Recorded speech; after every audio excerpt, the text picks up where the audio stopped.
Hello. Okay, anyways. I think I'm online, right? Yeah, okay. And I've got some music in the background, so you're probably just gonna have to deal with that. Sorry. I'm gonna see how it is, and if it is that distraction, then I probably won't do it next time, or maybe I'll have some copyright-free music that's less antisocial. Anyways, so this is a stream about Julia, a programming language, but let me go through the curriculum.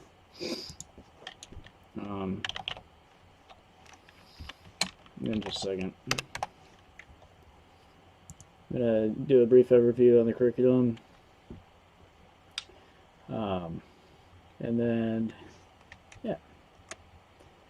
I might go through some, briefly review some of these papers from Nihat A, who does like information geometry stuff, so that's cool. Let me share this on the Facebook. I blocked Zuckerberg. I thought that was hilarious. And there's, you know, why not? So here we go. Yeah, I just share this on Facebook real quick.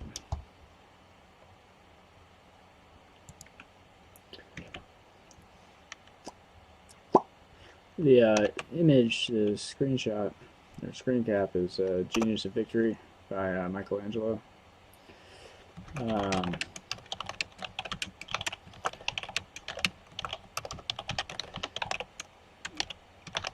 Just in case you were wondering.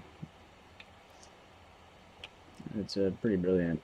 They didn't find it until after he died. Well, after he died. It was in somebody's wine cellar. I don't know about that part, but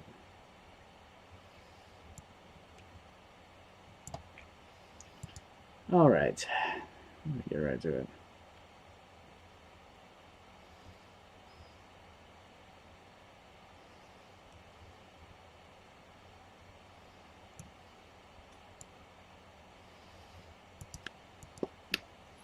All right, so let's see. I need to stop my music real quick so I can play the video up here. This is where I'm hoping to be as far as manipulating the GUI. You'll see it comes in about 2 minutes. This movie is actually pretty cool.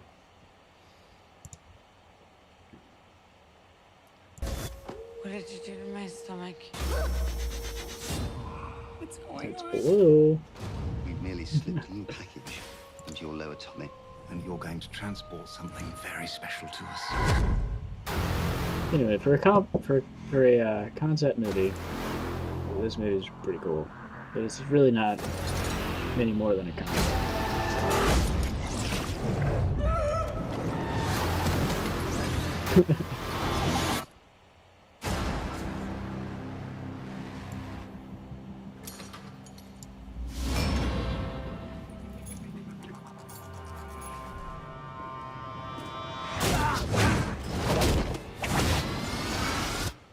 You're expecting like any kind of world building here. You speak English? No. You speak English? Yes. Take me He to the speaks hospital now. English. Somebody put a bag of drugs inside me. I need you to take it out. It's leaking. It is estimated most human beings only use 10% of the brain's capacity. Imagine if we could access 100%. Interesting things begin to happen. Yes? Professor Norman, my name's Lucy. I just read all your research. Oh, there it is. It's like It's a little rudimentary. it's the part that's but you're based the on right me. track. Shh. I just read all your. Right there. Norman, my name's Lucy. I just read all your research on the human It's brain. possible you just have to It's a little configure your rudimentary, computer but you're on the correctly. right track. Thank you. I haven't really been Access to programming 28% of my very cerebral much. capacity. Wait, I can feel every living thing. Since when did you start writing Chinese? Since an hour ago. What happens when she reaches 100%? I have no idea. We'll find it this now. knowledge you can unlock secrets that go beyond our universe. I'm not even sure that mankind is ready for it. Or in the spirit of X-Men Legion, you can be a world breaker. It's like all things that make me human are fading away.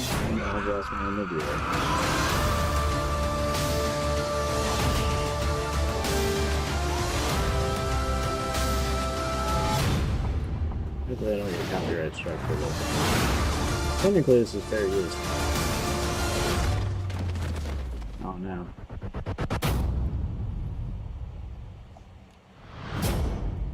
It's coming in August.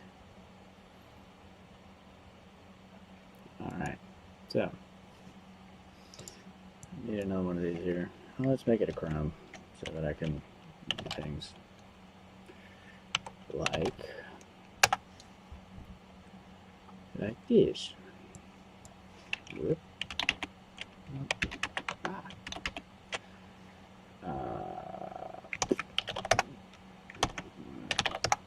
Like that.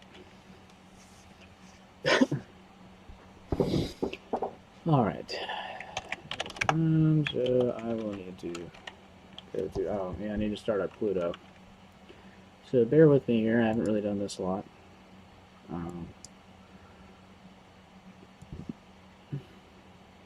This is, after all, you know, me being new with Julia. So,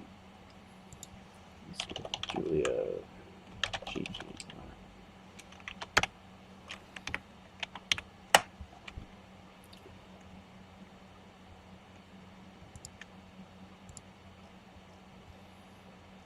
So anyway, Julia is a really awesome programming language. It's like fast, or so I've heard. This is nice.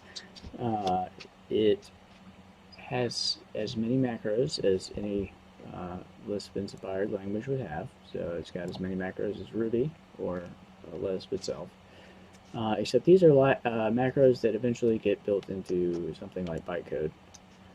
Because again, it's fast. And it has as many data science tools, or it will have as many data science tools as Python.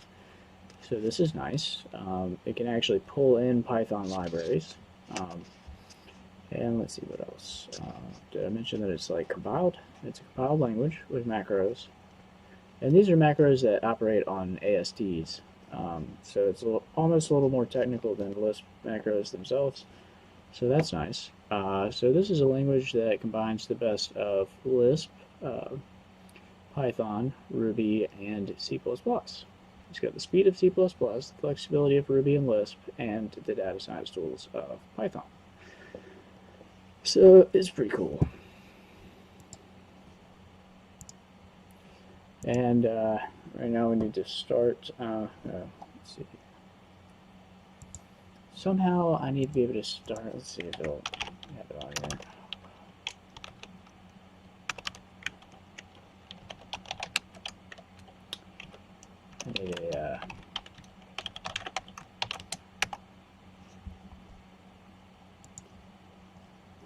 I need a project-specific environment.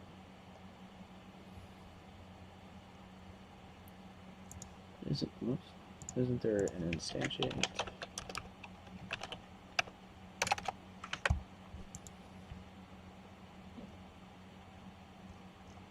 Well, let's find out. It's a weird design choice here. Julia decided to integrate the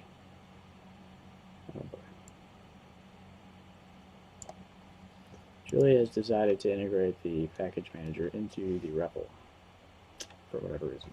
So I'm going to switch to the other scene. Goes over to about just the bottom. There we go. And so, let's see, what directory am I in?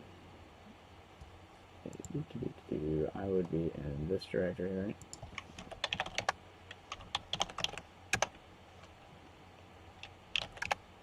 Yeah.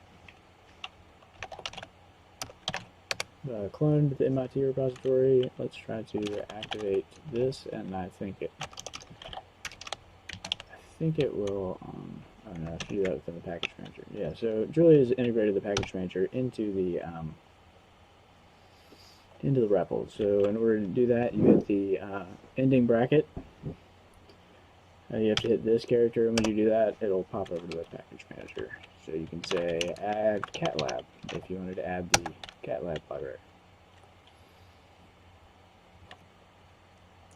And it'll go through and download the stuff and then precompile, and let's make this a project.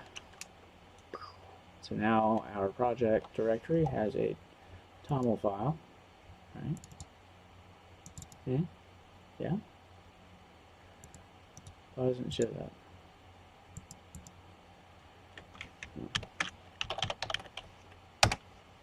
Yeah. That's not where it's supposed to go, though. Oh, it doesn't know about it yet. Jesus Christ. Let's try this again.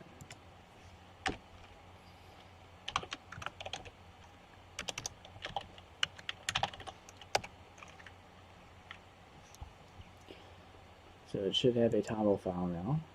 No, it doesn't. What the hell?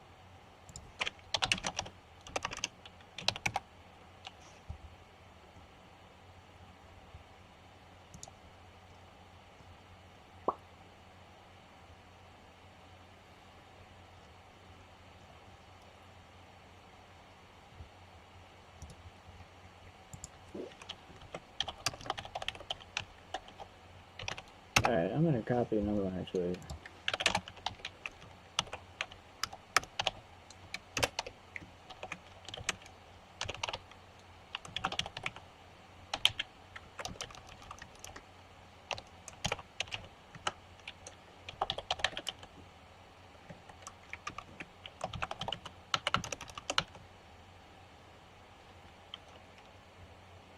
Oh, that's right.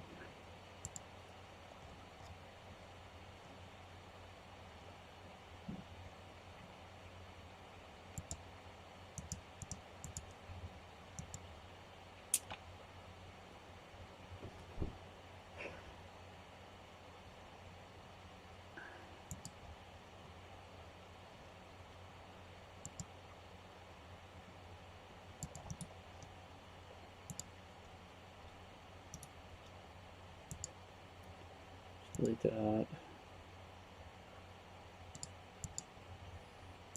Okay, now you go away.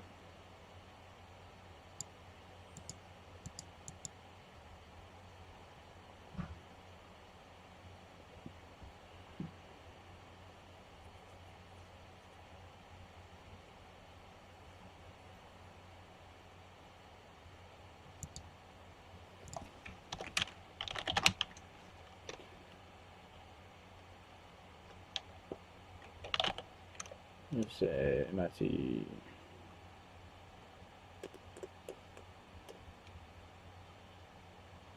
What is the name of the damn thing now?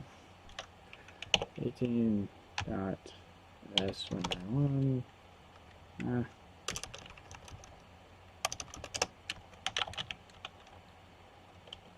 Let's call it comp thanks. And we will CP from Yon book to that, and then let's look at this.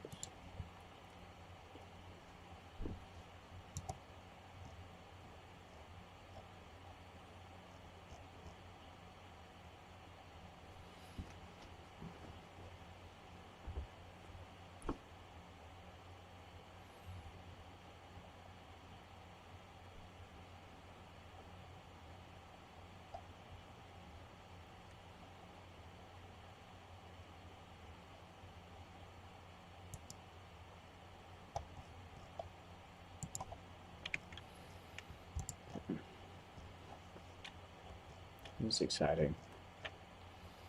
If I ever have any streamers or stream viewers in the future, I've probably lost them all. I'm gonna restart my music.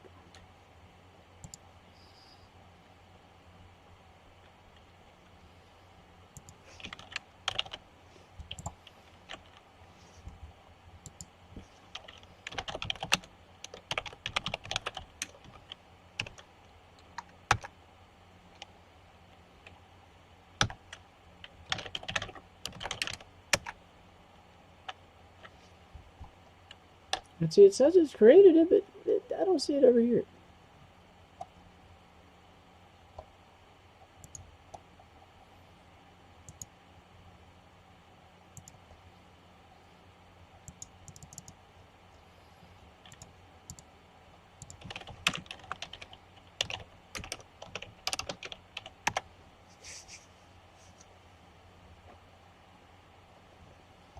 There it is. Okay.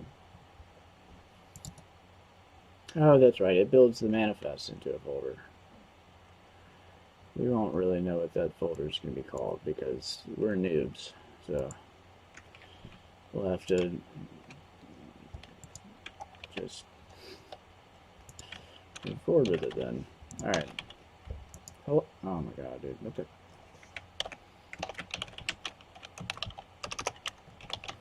And algebraic relations.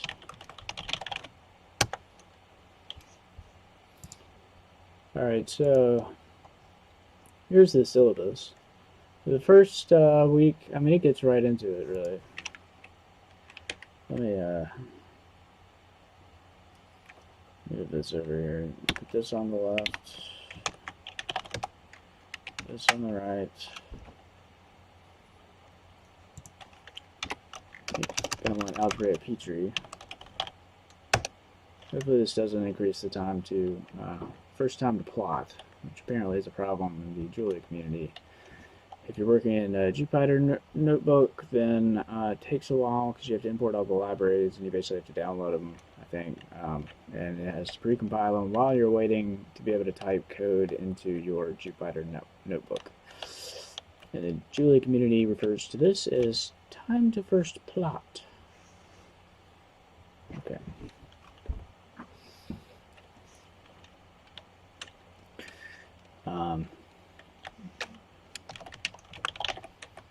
Add convex just because, and we're going to add SES so that we can make things.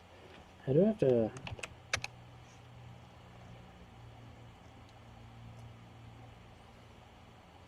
let's instantiate. Apparently it doesn't have any work to do. So we have got so there's a couple commands here. Activate, add, build, develop, free, garbage collect, generate, instantiate, pin, precompile, redo, remove, resolve, status.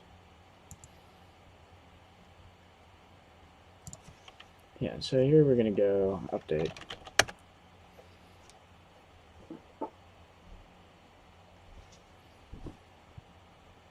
And so now we have a manifest. And so this is like a declarative way to specify your dependencies. And I'm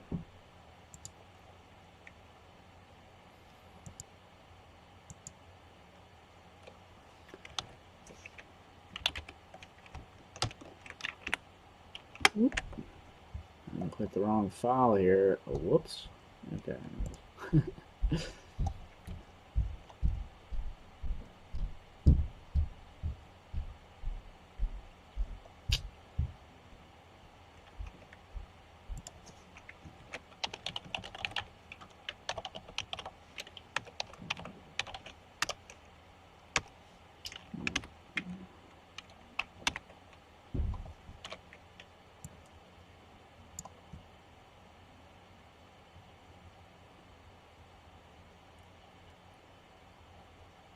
Now I want to like open. Oh my god.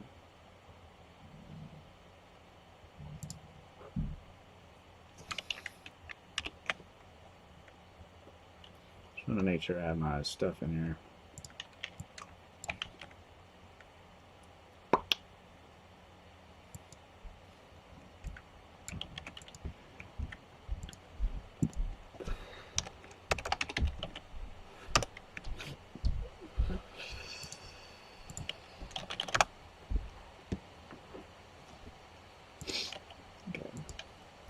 Alright, when I learn a new language or new library or new framework, I like to download lots of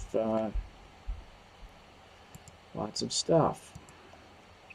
lots of Git repos. It's a great way to, why is that in the finance folder? Why is there nothing else in the finance folder?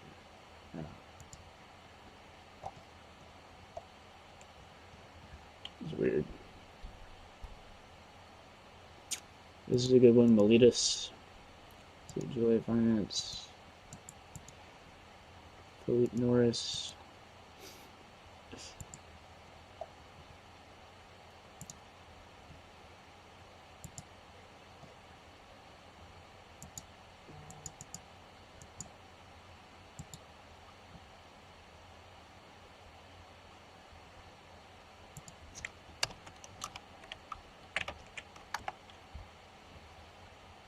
I don't really want to open the whole thing because then it'll do. No. I guess it. What is memory? Shit. Let's just open the whole thing. Right, well, what's in the math folder? Blocks and algebraic Julia.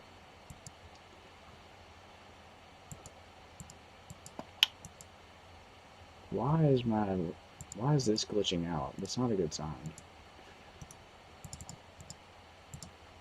That's crazy.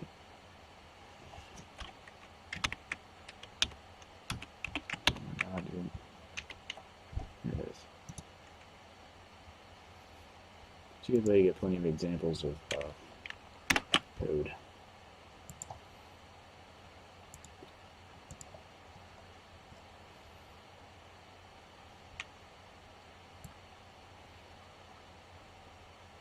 So these are all libraries that I've looked into for doing some basic finance. So the idea here for me is like nothing really more complex than tools that might integrate with like a Twilio account and have some event-driven things that send me text messages at the beginning of a day to tell me what looks like a good deal for a short sell. Or short selling for me is a little complicated because I have to I can't do like real short sells. I have to do I have to buy it with cash, and I have to buy things that where the value is going to go up in like 2 or 3 days. And if I hold them, then I can short sell them with a cash account by selling and then buying, which technically doesn't count as a short sell. It's pretty it's pretty helpful, but a little bit tricky, and no one does it that way. So any of the advice that you're looking at online is going to be doing like traditional margin-based account, like short selling.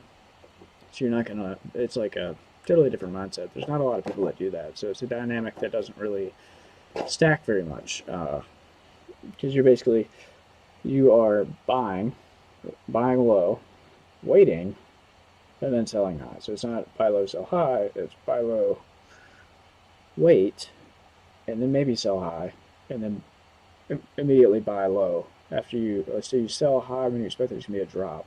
So it's not like buy low when you expect there's going to be a rise. You buy low when you expect there to be a drop, or you sell high when you expect there to be a drop, and then you buy low. Or you just keep your money. But it's a nice hack that like gets you around. Like, so I'm working with a cash account. I will never have a margins account just because my credit's not that great. But it doesn't matter to me because like as a new investor, like I need experience anyways. So playing with cash means like if I lose my money, I lose it. It's gonna hurt hard, and so it should reinforce bad decisions should reinforce themselves into my like trading behavior faster, I think. But I don't know. I've made a little bit of money, and I lost a little bit of money on a biotech, but that is what it is. Having some tools, like if I had some of these tools like automated and set up, so I can just do a little bit of basic automation, I can make a lot of money. It depends though. It depends on whether Biden's going to ruin the. I'm going to try to not make this a political stream, but I ain't going to be hurt.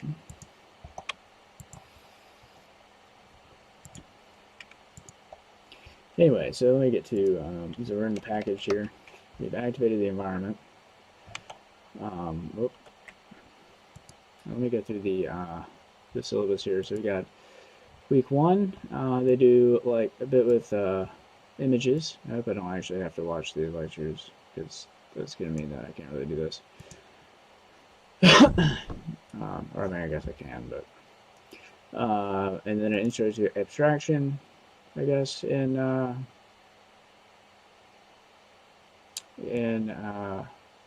Julia. But this is apparently more abstraction related to scientific computing and matrices. So Julia does like a whole bunch of stuff. Let me see if I get this set up on here. Julia does a whole bunch of really nice. Oh my god, you've got to be fucking kidding me, do I not?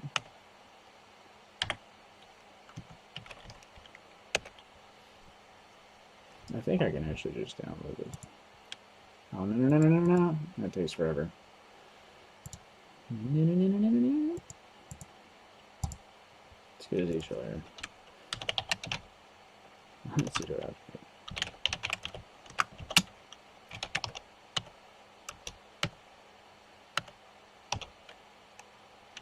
Is it really?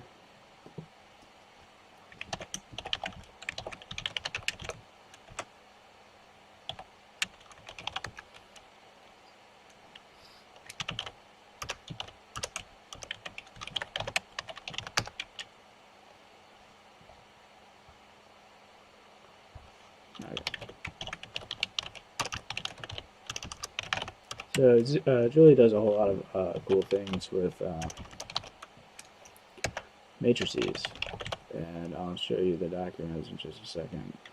All different kinds of matrices, like, and it just kind of intuitively knows like what you can do with the matrices based on some certain laws. Like, is it a, is it positive? Is it semi-definite? Is it Hermitian? Is it sparsible? And so it does all these cool things. Like, is it a relative? Like, is it a factorable matrix? Is it a factorable matrix?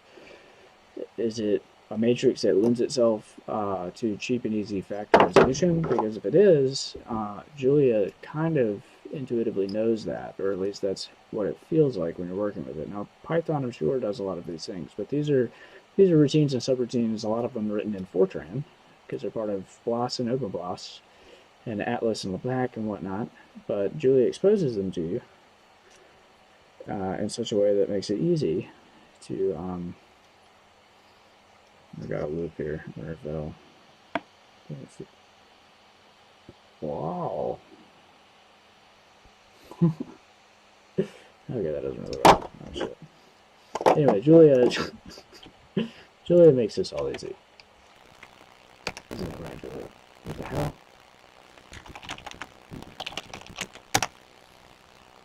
If I had the documentation, which would make a lot more sense.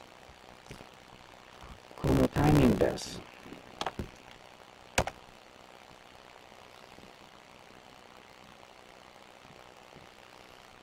Como timing lleva esto. Lleva esto, ¿no?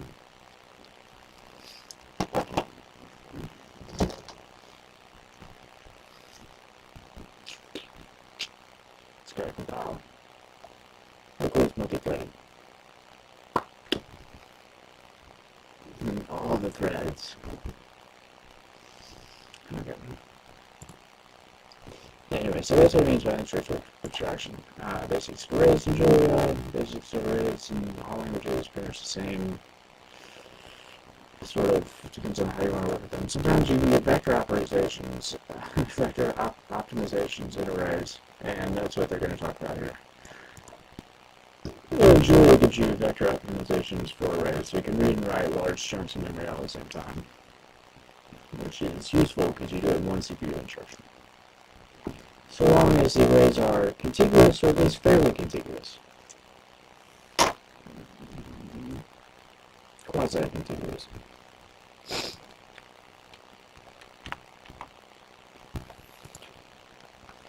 Alright.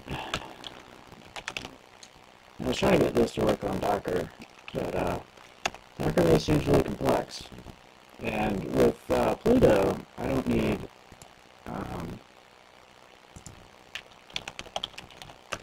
with Pluto, I don't need, what is it? managing a Python like environment on my laptop.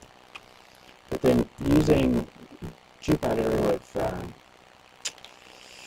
Docker is a bit of a pain. I mean, that's the way people should be doing it, honestly.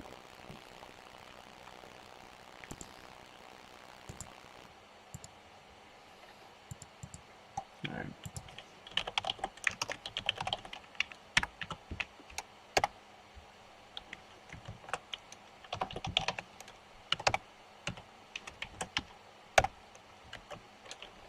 What else do you want here?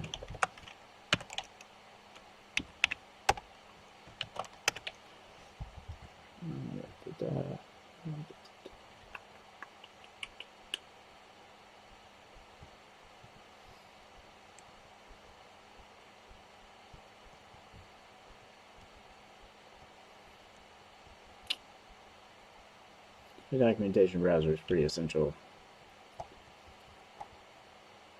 Luckily, Qt has one, which is pretty awesome. The tools that Qt comes with are pretty awesome. Why did it go away? That's bizarre. Okay, nice. That's all we need for now. Julie has these pretty awesome guides. I'm going to open some new tabs here.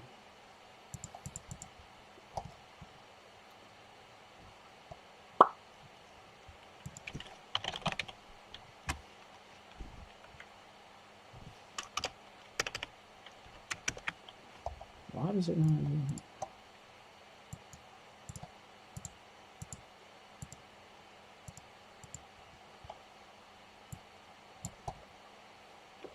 Yeah, mathematical operations.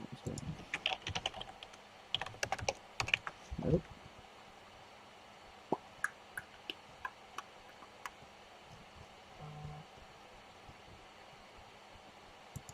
Made $5 for them Bitcoin today.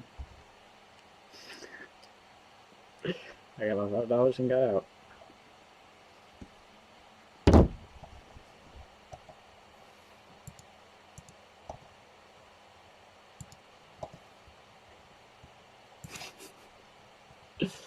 I first learned Bitcoin in May 2011, so I'm kind of mad about that because it was like the cost of Bitcoin, I think at the time was like less than a penny for a Bitcoin. It might have been less, it might have been about 10 cents. Of course, I would have sold it a long time ago. I'd be kicking myself either way.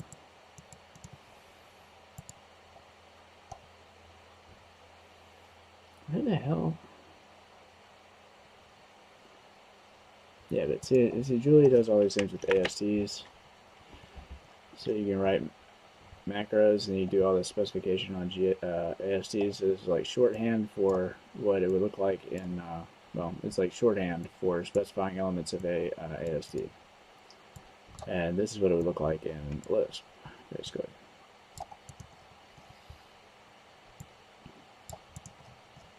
So you can mutate all kinds of code, but good luck. Everybody talks about monads, but nobody understands that you don't ever have a monad, apparently. I didn't understand that for the longest time. But you do have monoids. That's very important. You have monoids, but monads don't exist.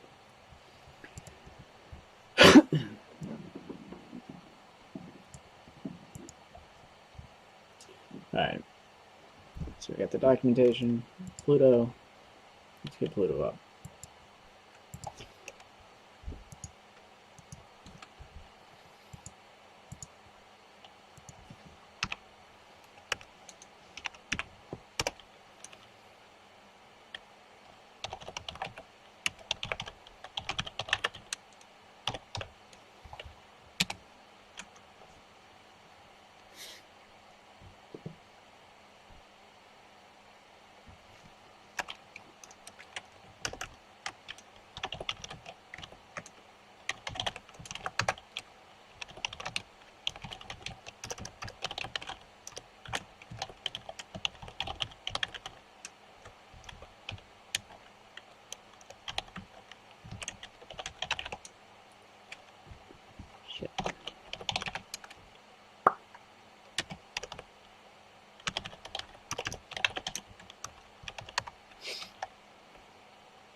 need to add the Pluto library.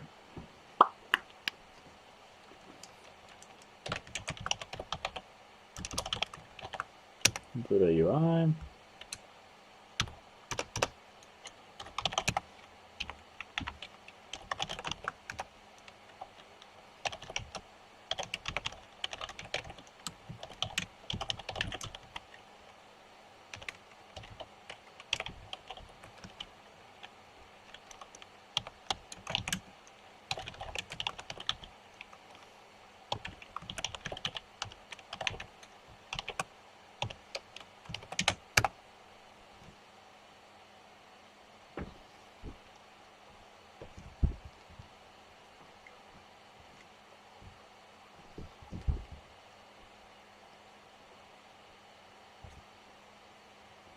Okay.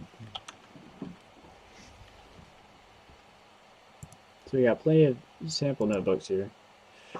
Sample notebook on pluto.ui, which is pretty awesome. This is super cool.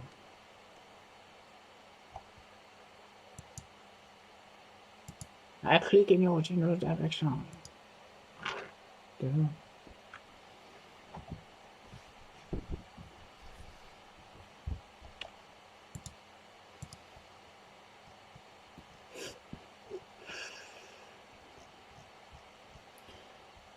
Ooh, it is multi-threading.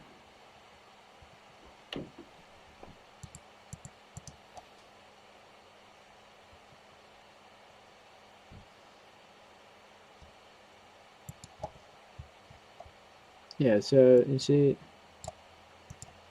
as soon as I change this, it should update, right? Running this code right. The kicker here is that it's supposed to, yeah, there it goes. So this number right here, and the highlighting, the highlight will go away. I'm going to change the number. But this number right here is just bound to the slider. And can I run all? Because this gets really cool. So we got a number field, a checkbox, another checkbox,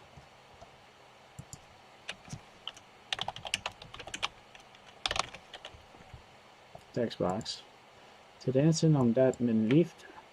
Is that fucking Dutch? Alright, we have it.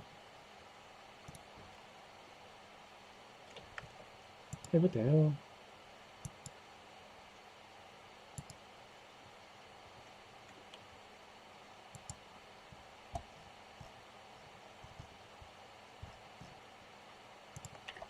Oh no, go back. Oh, that was it.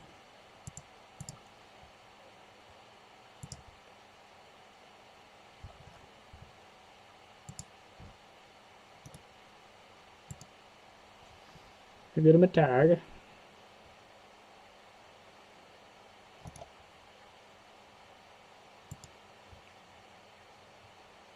Yeah, Dutch. To dance because one leaves. To dance on that men leeft.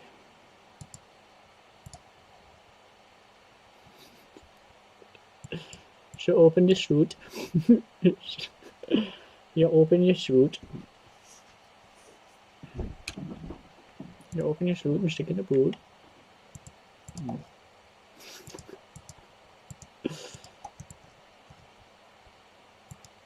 Apparently that comes from Swedish. Slut. Means to finish, apparently.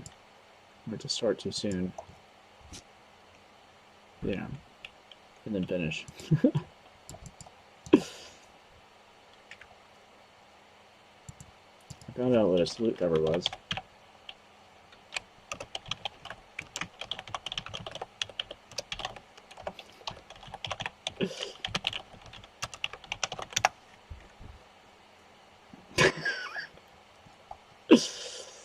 It's an apron or a pinafore, whatever the fuck that is, worn to hide slovenliness, such as dirt stains or tears.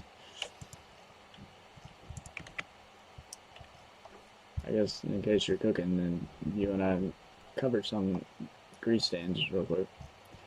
So we got a clock. And a download button. Let's see. Loading resources.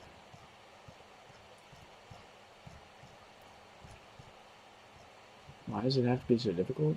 What the hell? This is easy. But anyway, it also does like webcams and stuff, so which is pretty cool. So you can instantly like load in an image that you want to use for a like a convolution kernel, which is one of the first things that they do in the MIT course. They show that up here in this video. Or maybe the other video. Oh, a TED Talk.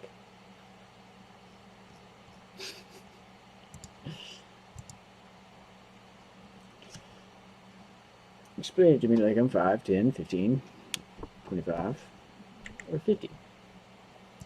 Have you put your 10,000 hours in? Anyway, so I'm going to get right to the homework here in a second. But yeah. Let's see, week 2. So convolutions are like image kernels. So you do some fancy matrix multiplication at each pixel or whatever. And then, let's see, week 2, dynamic programming, views and GPUs, live coding seam carving. I don't know what seam carving is, but the video looked pretty cool. See, structure and dispatch, I guess that's language features. Working with data. I wonder if this does, I wonder if they do data frames.jl, which is probably a library that I need actually.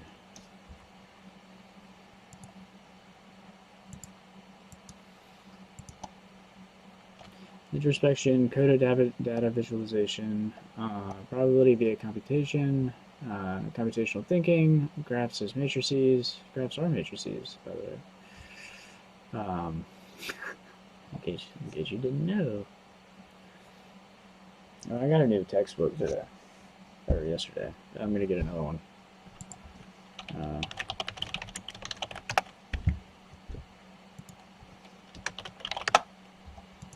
Amazon.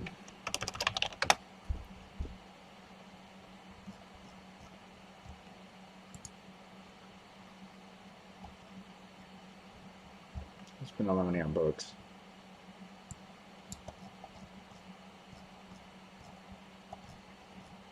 Where'd he go? Oh, that's right. He's got a new cover or something.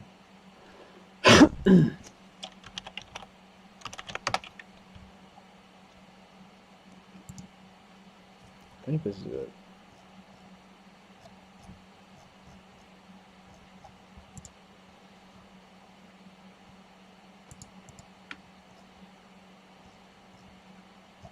Yeah, this is it.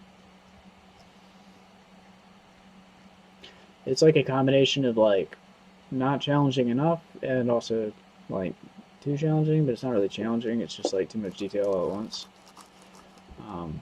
But it's been pretty interesting. Anything with Komagrov's name on it is pretty awesome, by the way.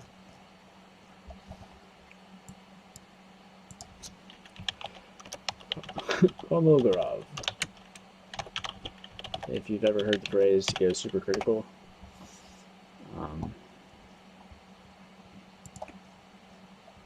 Komagorov did that.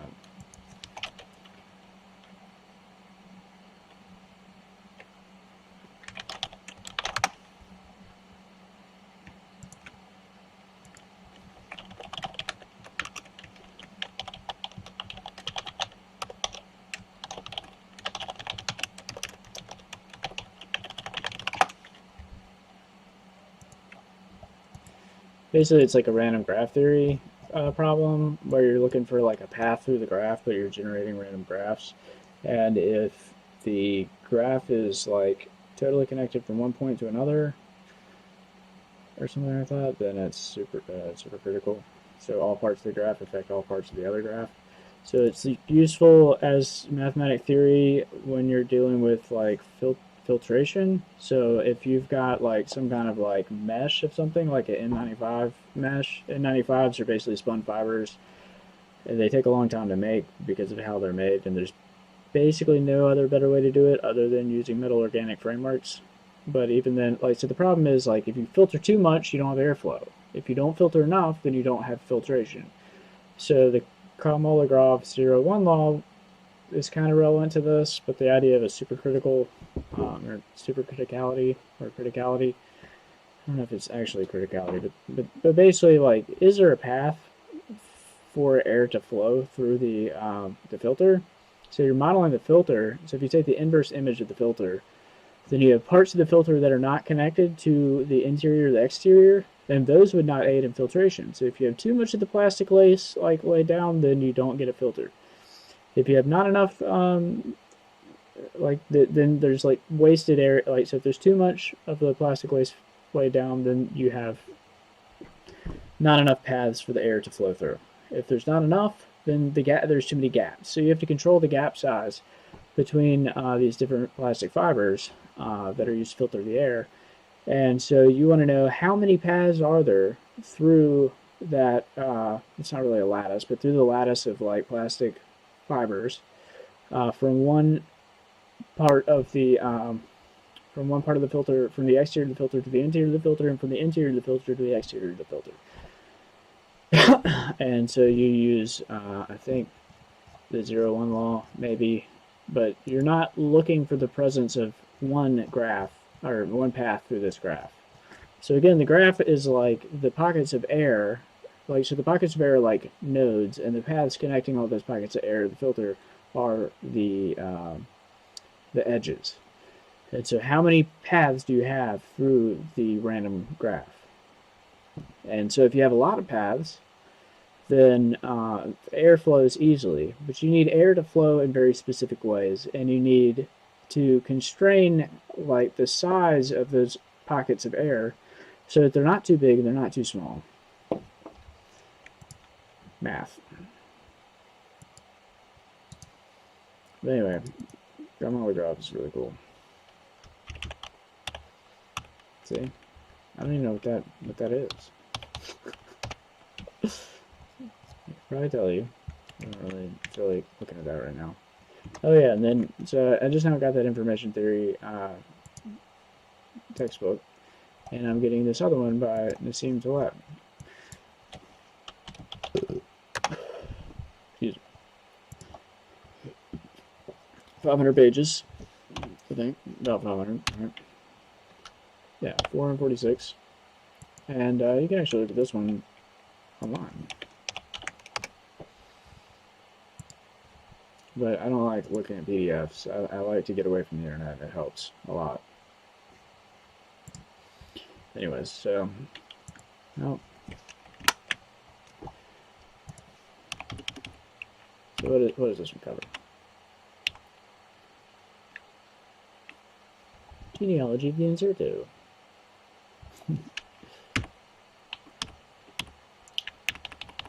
Let's see, it's got a glossary, which is helpful. I like to understand these things first most from the 10,000 foot level, so that I can cover, so that I can have a lot of breadth.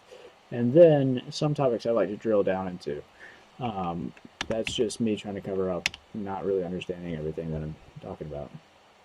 But not really. I do understand this stuff, but again, from a high level, this is me trying to get down into the nitty gritty.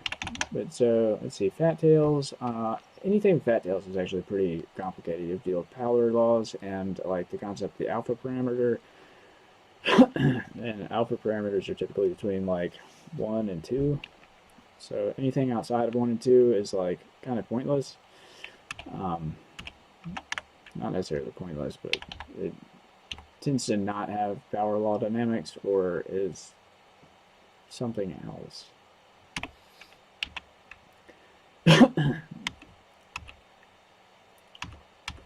But yeah, there's a lot of cool stuff in here. So this is like advanced probability theory, whereas the other one is like advanced statistics and probability theory, but from the perspective of information theory. So it's a little bit of a different, it's like probability, but like from a slightly different angle. And yeah, my favorite part, pictures. I like pictures. Oh yeah, this is a very important, like, so this is, if you're gonna understand these things from a 10,000 foot view, you have to understand this. This will tell you everything that you need to know about the, well, not everything. This will help you understand, like, the relationships between probabilistic distributions. And you see here you've got alpha less than 1, alpha less than 2, alpha less than 3. So okay, I lied, but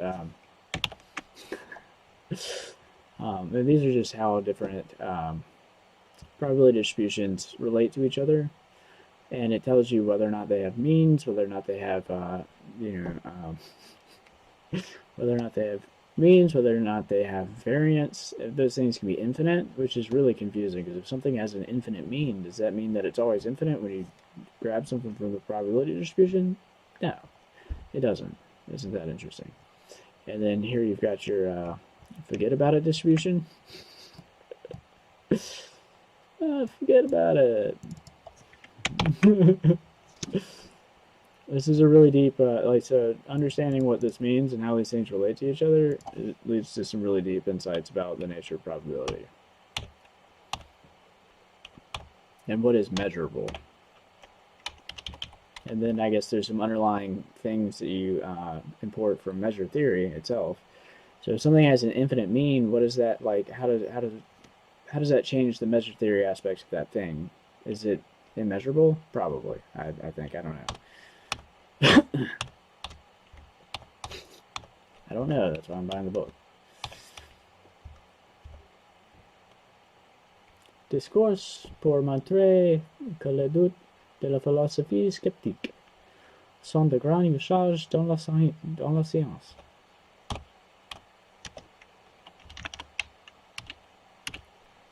I watched Macron give a speech yesterday, and like understood like 90% of what he was saying, maybe like 40% of the sentences.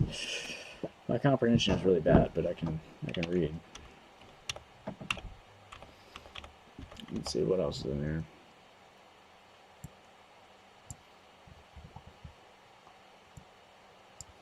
I'm feeling lucky. That, whatever that is.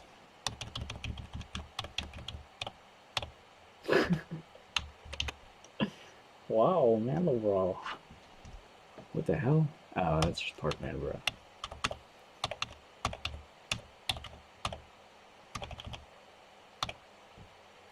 See, math is really like, yeah, gives you magic powers.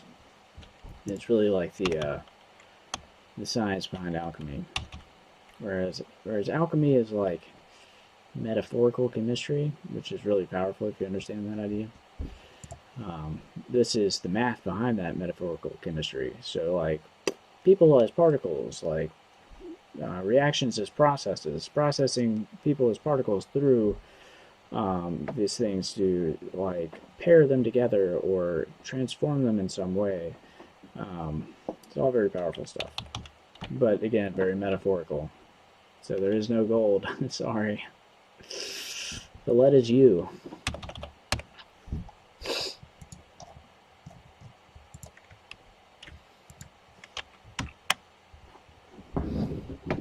And I mean that. I'm not actually that arrogant. I'm just, I mean, what am I going to do? Honestly. What happened to my fucking... Oh, right, yeah. There it is. Oh, wait, no. What the hell? I was really doing that over here? I need that. I suppose...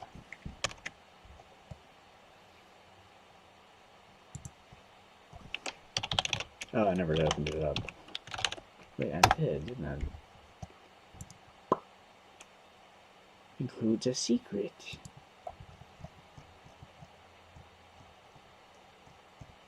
Seriously? Oh, there it is. Oh. Great.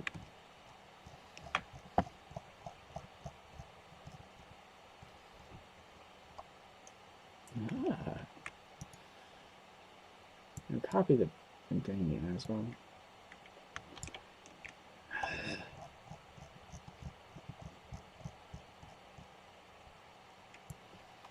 One of the most powerful things about alchemy. Dude, did I not just copy that shit?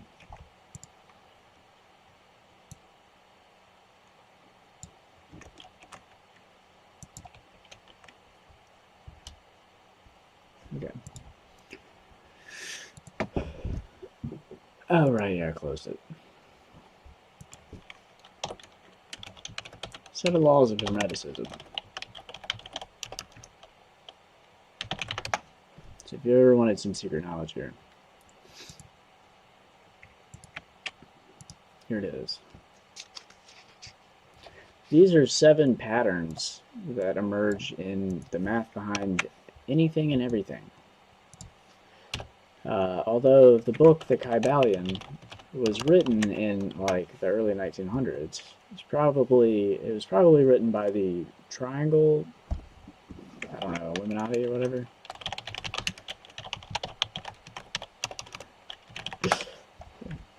I can't remember what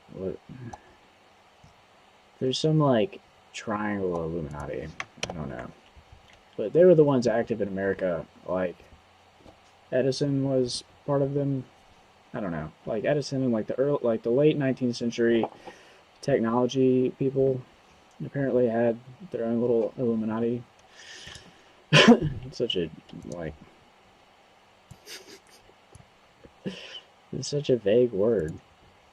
1908, under the pseudonym of the Three Initiates. So what that means is bullshit. And you might be like, 1908, that's not ancient knowledge, but I'm telling you, it is. This is where the secret comes from, the principle of mentalism. All is mind. Like, this is the idea that your intuition, or like the stuff of your thoughts creates your reality. So if you think something or think not something, or think it's logical opposite, you're still going to conjure forth like a reality that is parameterized by the substance of your thoughts. So again, if you think of something or the logical negation of that something, your reality will be parameterized by that something, whether it is that something or its logical inverse. You have the principle of correspondence, as above, so below. This is found in math as criticality. Let's say math. Yeah. As above, so below, critical phenomena, or nuclear criticality safety.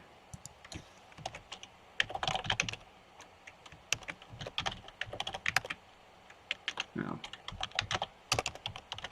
I can't find the thing. It has something to do with Kamalograph. Anyway, critical phenomena. So this is where you have like self-similarity of like higher order phenomena at various levels.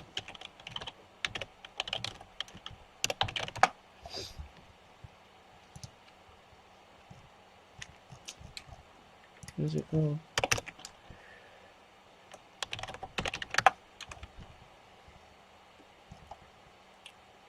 And we're talking about Whitehead. Where's Whitehead at? Damn. This doesn't have Alfred Whitehead. It's not Alfred Whitehead, it's his cousin. And we're talking about infinity groupoids. So anytime you have a phenomenon of criticality and you want to do math or calculus on all the different levels of self-similar organization, you're probably going to wander into infinity groupoids. The Whitehead Tower, that's what it is. This stuff is pretty mind-blowing. But anyway, so that's what the second law of the Hermeticists corresponds to, the principle of correspondence. You find correspondence everywhere. Correspondence can be found in psychology as like synchronicity. So certain thoughts correspond to other things, but then even though they may not have a causal reality, they do absolutely causally influence your own thoughts. Therefore, they do have causal influence, even though that causal influence can't really be demonstrated.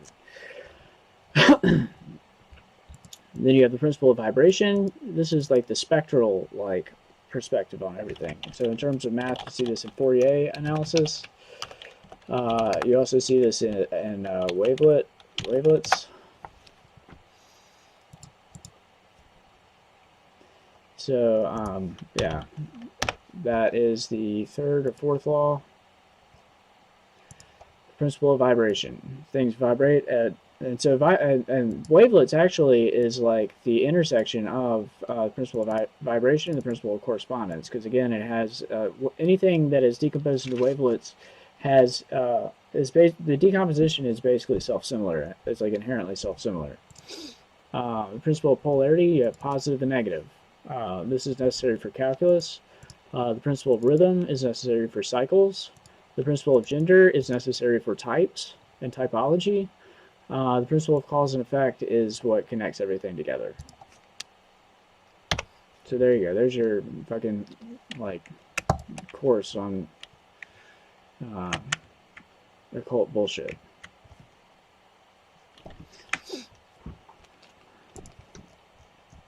It's like, if you actually understand this stuff, it's mind-blowing. But again, no occult like tradition is really worth anything without the network. So you have to have a network of people to work through, or to like obfuscate through, or to delegate to. Otherwise, it doesn't matter. You can have all the wisdom in the world and be trapped in your mama's basement. Oops.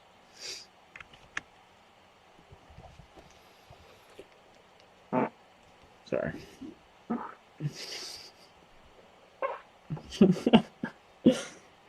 Oh gosh. Oh. Just kidding.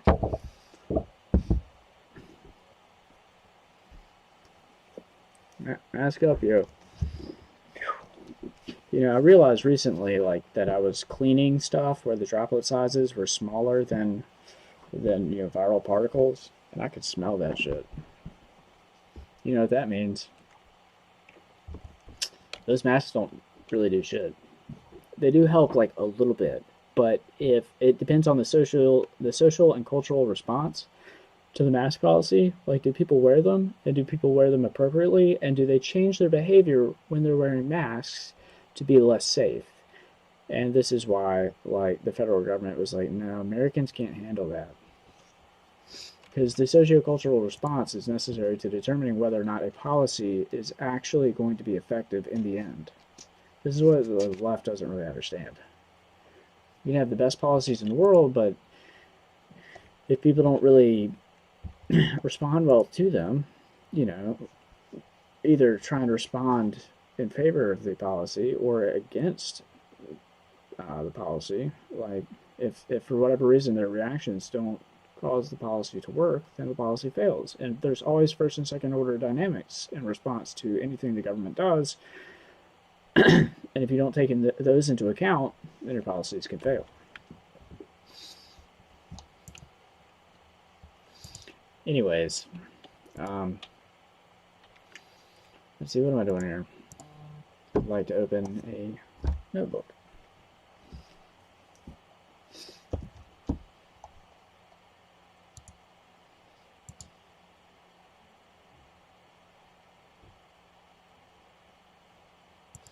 I'm just checking if I'm still live. Dude, seriously?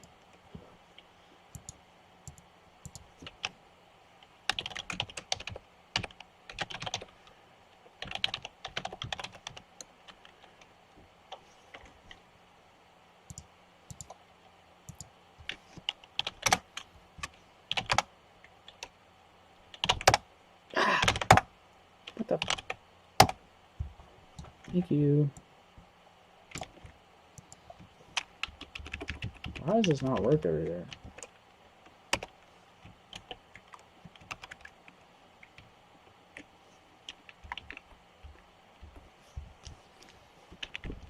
There it is. Okay, we're gonna open this one. And homework 0, maybe? I'll start with homework 0.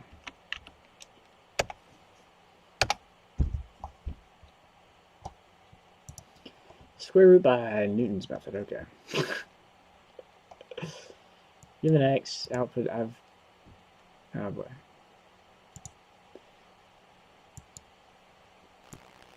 Take guess A, divide x by A, set A to the average of x, A, and A. Repeat until A over A is directly equal to A. It's going to require some recursion.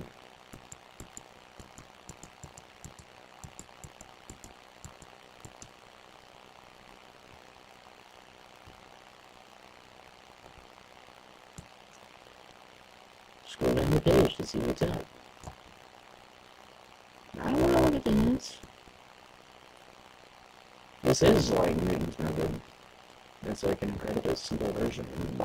I was like, square root by gradient descent, what the hell?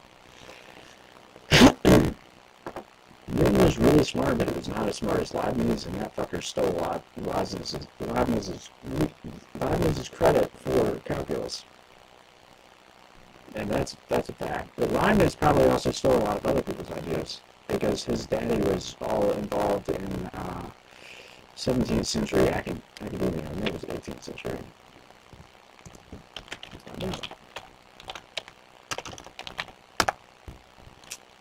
This guy was the smartest person in the world, except so this guy, my votes for smartest people in the world, this other guy, PJ.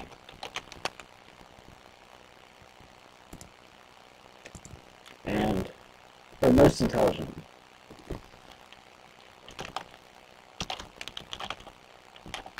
But Charles Pierce's writing is very similar to mine. The bastard traveled in time. Copy my ass.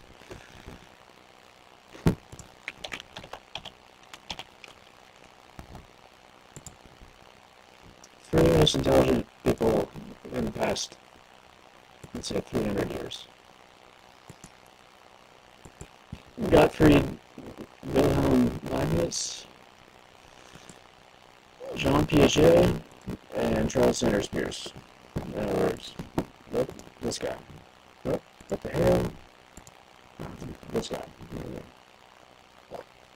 Oh.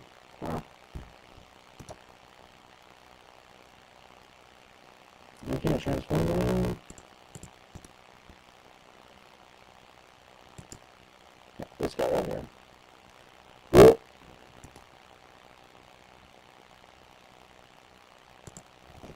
Anyways.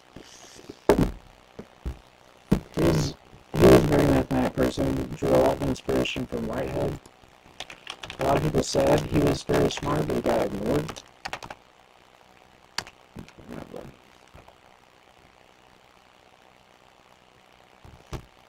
Oh wow, he had to get all logical about it. I mean, yeah, obviously, that was some really fucked up shit. But it is pretty obvious that, yeah, that it is as fucked up as we think it was, or that we think it is today.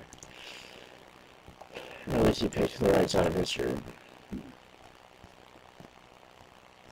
Anyway, this guy wrote a lot about semiotics.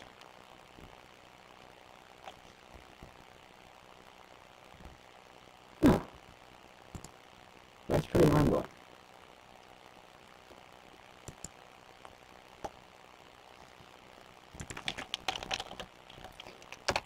Yeah.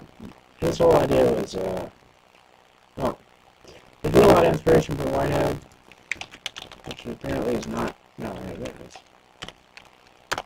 Yeah.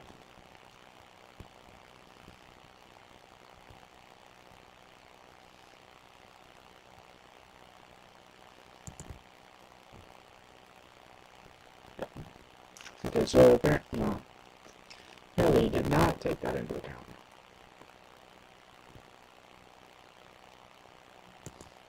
But anyway, he's written on pretty much everything that I've written on, which is unfortunate. I'm actually way more significant than people around me would treat me. Although I'm not really all that easy to understand. Not a very good writer. He has a long Wikipedia for a reason.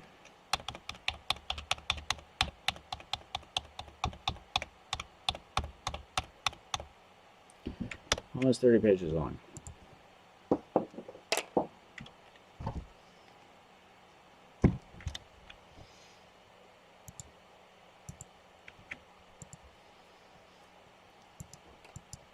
Those people all have IQs of like 190. If I had to really estimate my IQ, it's probably like a non-typical like 175, maybe 185. But because of neurological idiosyncrasies, it probably seems more like 140. But that just means I have to try harder. And every like polymath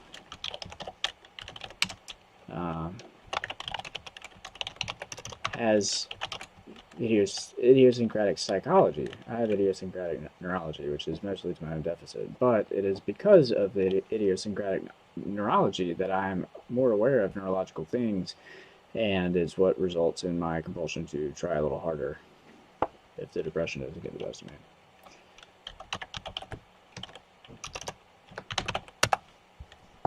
So every polymath has like some idiosyncratic things.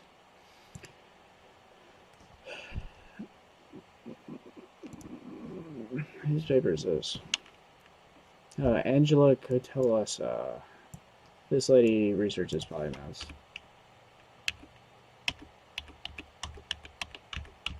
So if you go back through history and look at all these people, there's very often like some things that are fucked up their life.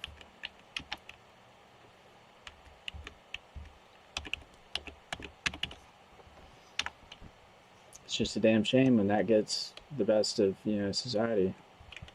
Society gets hung up on how that person is abnormal instead of like understanding that person's abnormalities is beautiful. And then they understand that person's abnormalities is like horrendous and like it's unbelievable. Normal people end up bringing like people like that down. Like that person could be a beautiful radiant star for other people to look up to, or not, or whatever. But instead, normal people's like stupid lead like perception of what normal is and why it is the way it is like prevents themselves from being transformed by other great minds.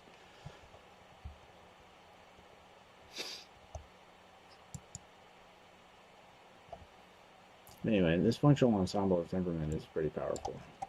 Let's see if there's a picture. Oh, there is. Okay. This is mind-blowing. So it basically says that like these 3 different kinds of opiate receptors modulate or amplify other circuits. And so you've got these different circuits. You've got a norepinephrine, a norepinergic receptor, norepinergic plus acetylcholine plus glutamate, kind of like logical circuit. It's not like a physical like circuit, not like a physical neurological circuit. You got a dopaminergic and an acetylcholinesterase or acetylcholine circuit. And these are different things that are these circuits, these logical circuits correspond to different like mind states or temperaments that can be dominant and activated. So you have kind of like multiple temperaments being active at the same time, but normally one is dominant. And these things like it is probably the best like theory of like brain and mind that I've ever like come across. And there's one of these where it's like the glutaminergic receptors cause like there's just like certain characteristics of these temperaments, like the kinds of behaviors that emerge when these temperaments are dominant that I see in myself. And so these temperaments are like phases, like so your mind is in a particular phase, like solid, liquid, gas, plasma, or whatever, but your mind is in this phase, is in like one of like several eigenstates or whatever. So an eigenstate is an abstraction in quantum mechanics where like you can have like multiple eigenstates being active kind of at the same time. But anyway, so you can have multiple of these temperaments acting at the same time, but one of them is mostly dominant. And then your mind is like flipping between these different phases. And so you can have a sequence of these phases correspond to like emotional responses. So if this phase is dominant and then the person is responding to a situation or a statement, then they may flit to another phase. And they may hop around between different phases. And so somebody who you would describe as emotionally unstable would be like flipping between these different phases that are like that correspond to neurotransmitters and the neurological circuits that correspond to those neurological transmitters being dominant or whatever. The temperament is dominant, and the person has like a lowered threshold to changing phases or changing temperaments, and so you would say that person is emotionally unstable or whatever. But they're flipping between different temperaments, and sometimes people can have a tendency to like cycle between different temperaments and then end up at one temperament where they are most like metastable or whatever. So they're like the temperament is metastable, it's seeking a new stability, but then when it finds that stability, it normally is, you know, one particular temperament versus another one. But yeah. The name of the person that's been developing that is Trofimova.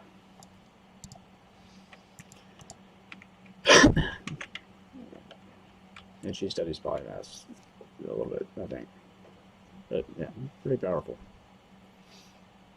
And what's fucked up is like somebody can put you in one of those temperaments, and then you end up with this like neurological or neuropharmacological like residue in your mind that makes it more likely for you to return to that temperament in the short term or in the medium term.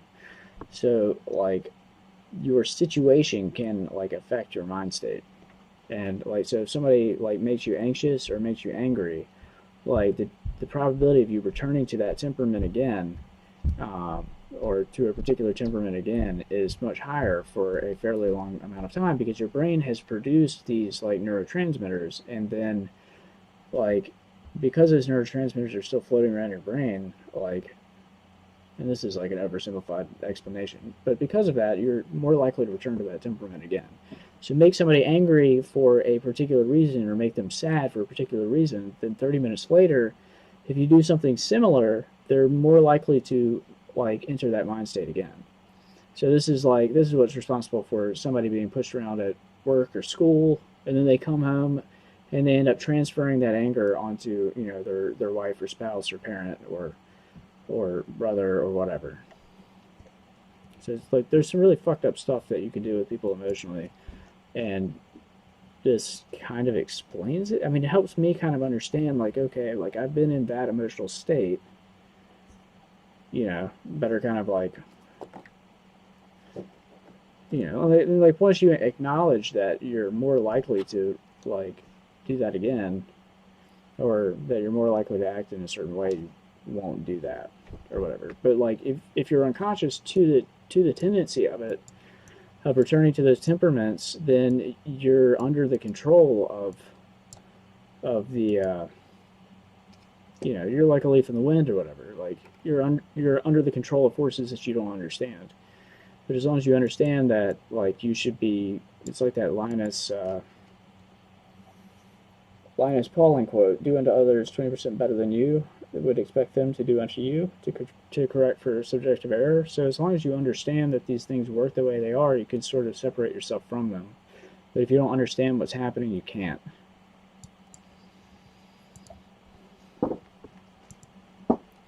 And like, I've very much noticed like that in my life, like people have tried to keep me in the dark. Like, and it's frustrating because like I don't know. Anyways.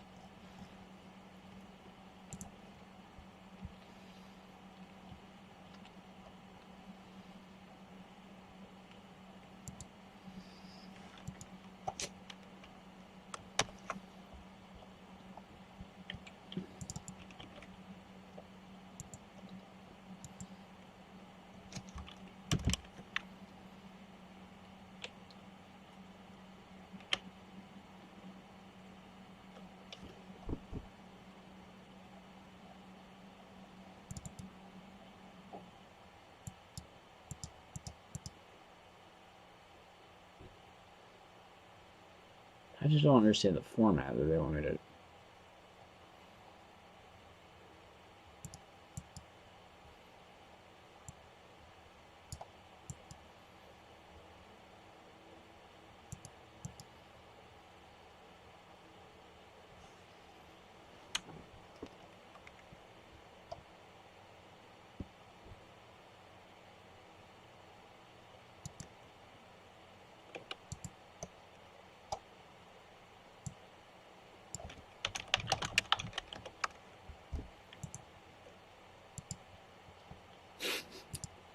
That was confusing.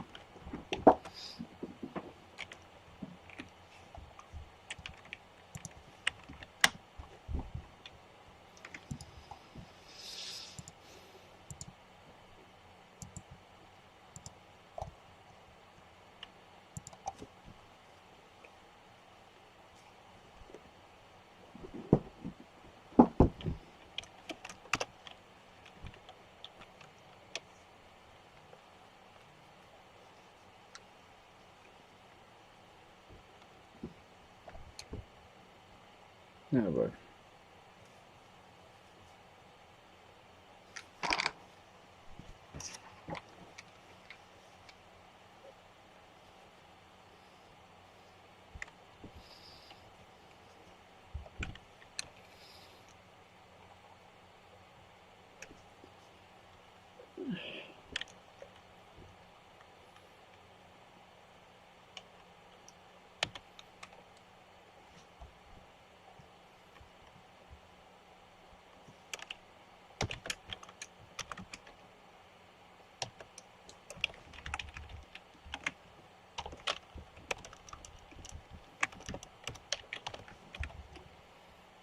Is that right? No. What is it returning?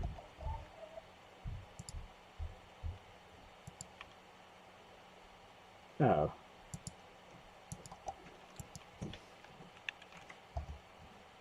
Hey, Dave. Hey, David. Perry's on the phone.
Alright, I'm back.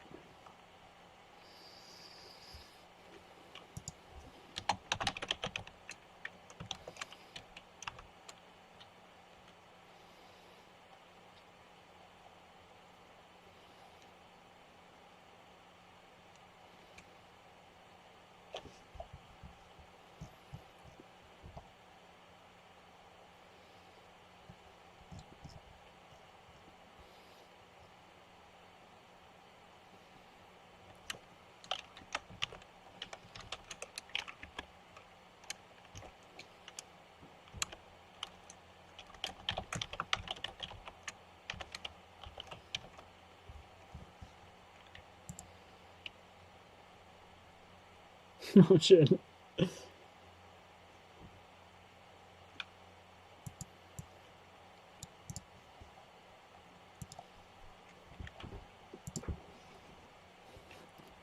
That was taking a long time. Oh shit.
Um,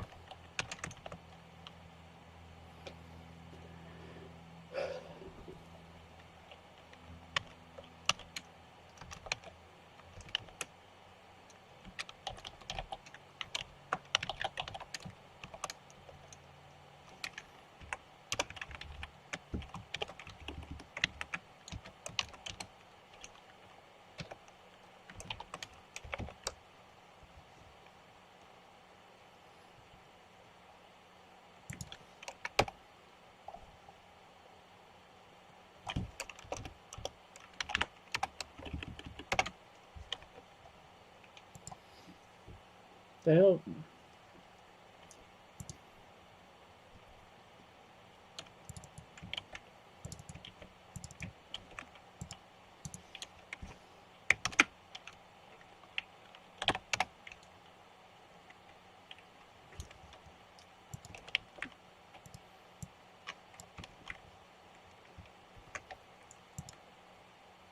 Oh wait, I said Firefox.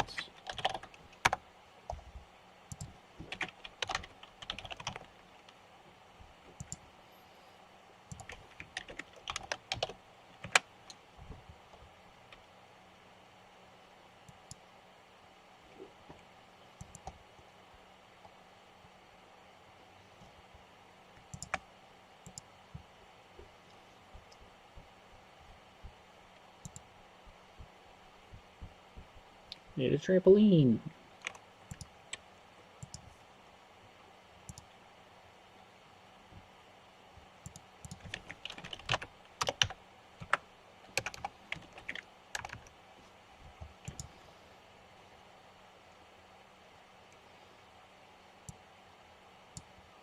Called up donk. No, what?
Yeah, so like, why doesn't that work?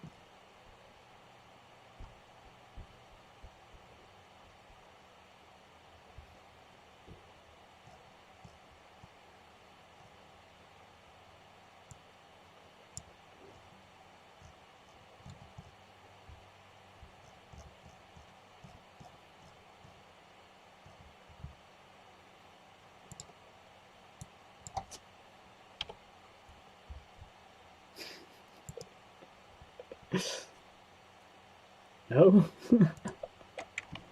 It's not a major cube?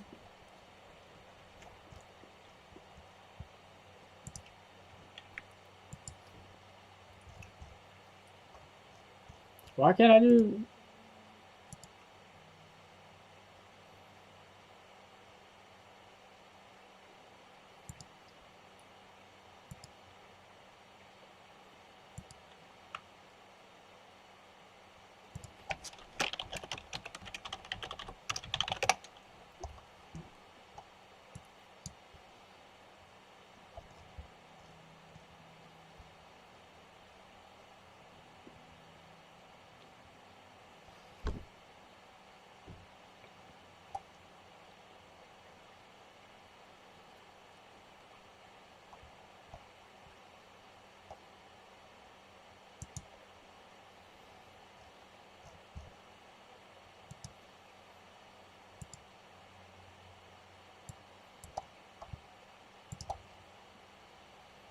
Oh boy.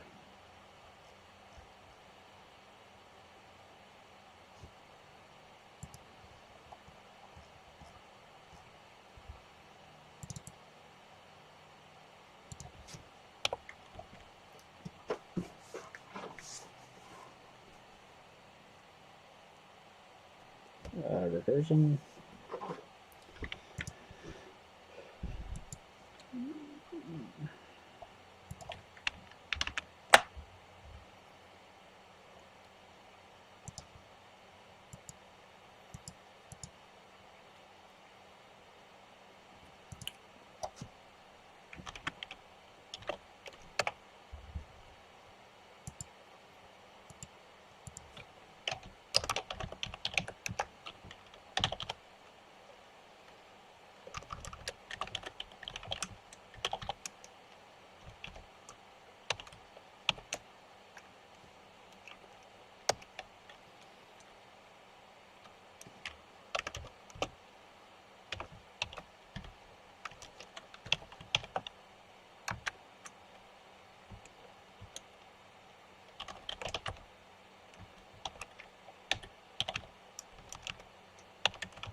No, the other one.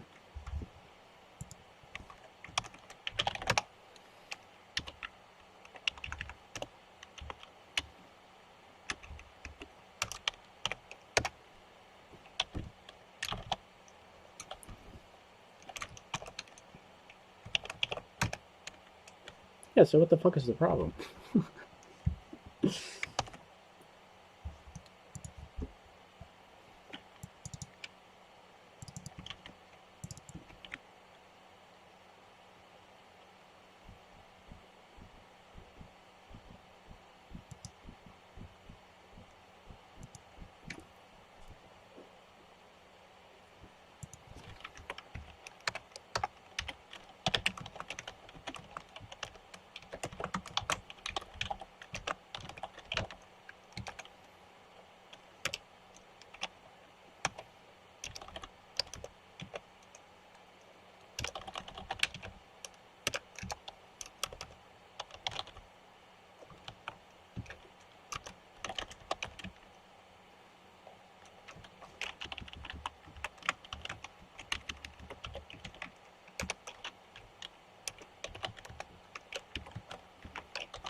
I really don't see what the hell the problem is.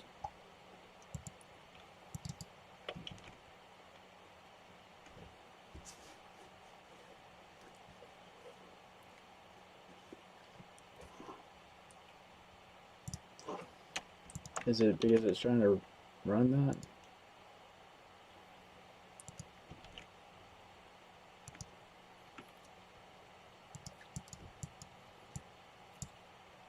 Uh oh. Is that it?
Well.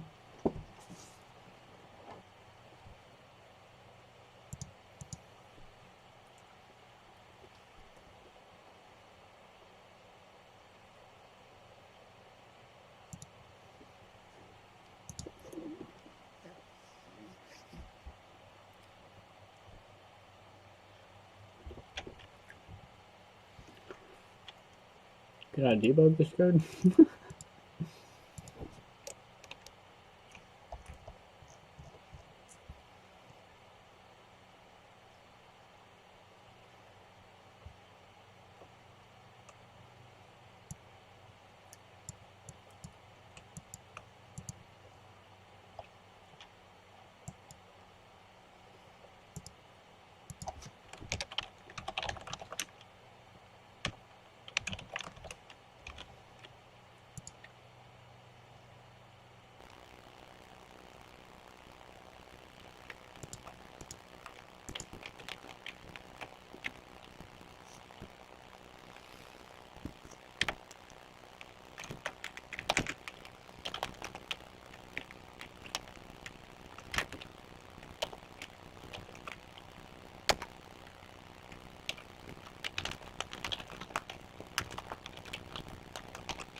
Okay.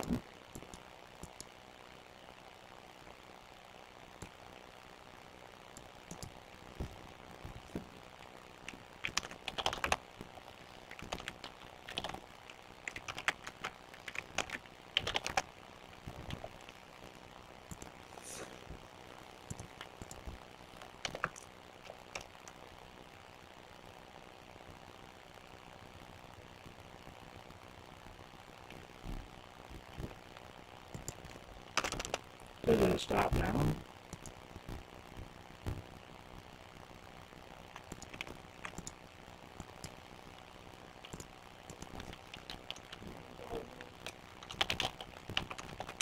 Right.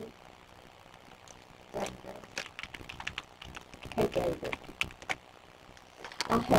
I'm going to go back to the quarter to 10.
My monitor screens UIs in French, so.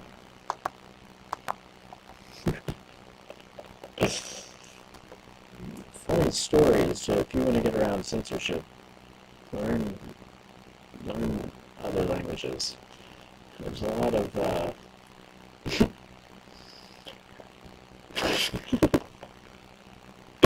there's a lot of algorithms that they do to censor and surveil you that don't work when you put your phone and computer and web apps in random languages.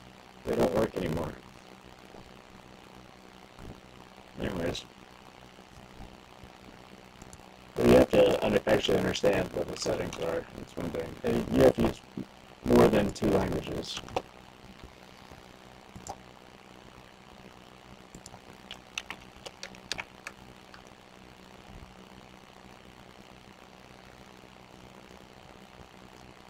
Is it still running like that?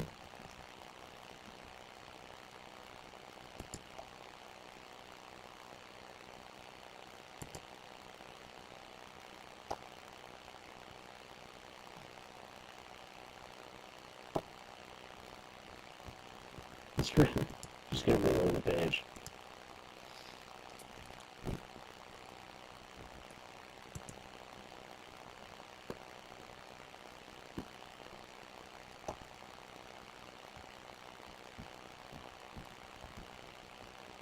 Run everything.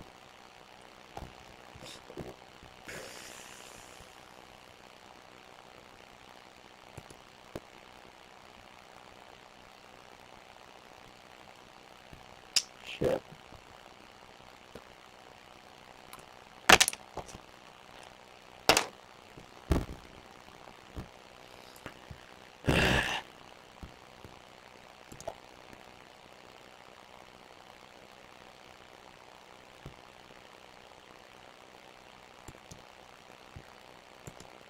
Good.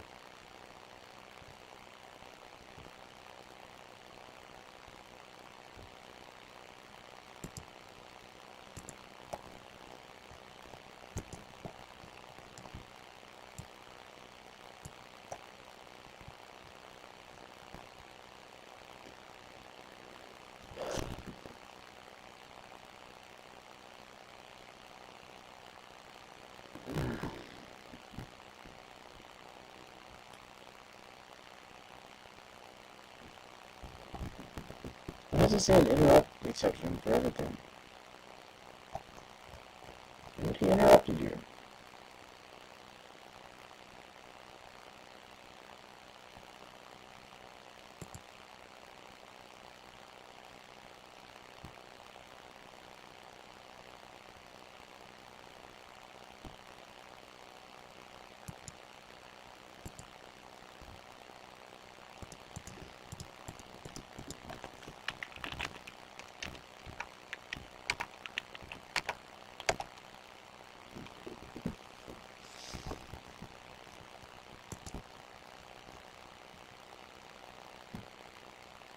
Dude, I think Pluto got fucked up.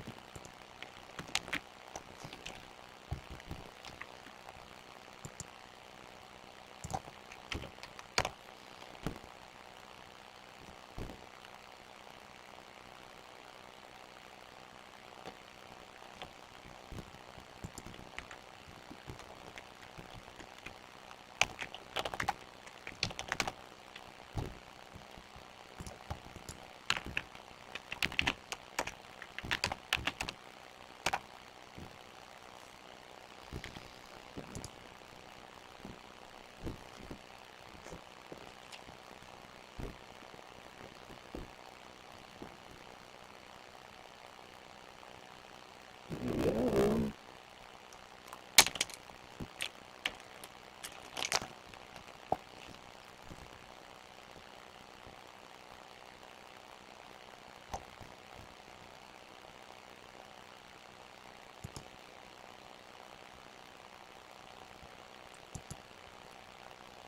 Is that what happened?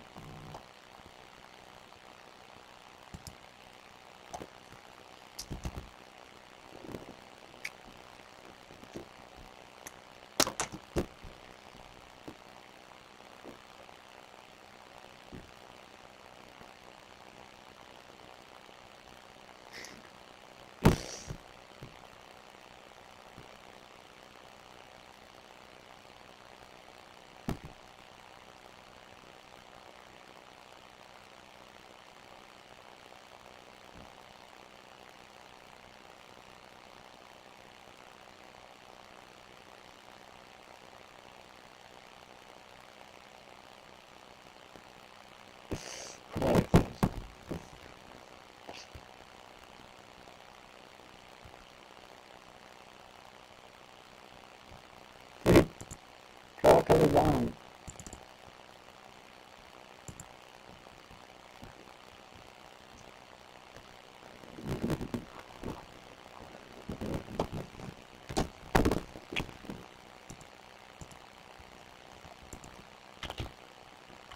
Is it ladder? Is it gold?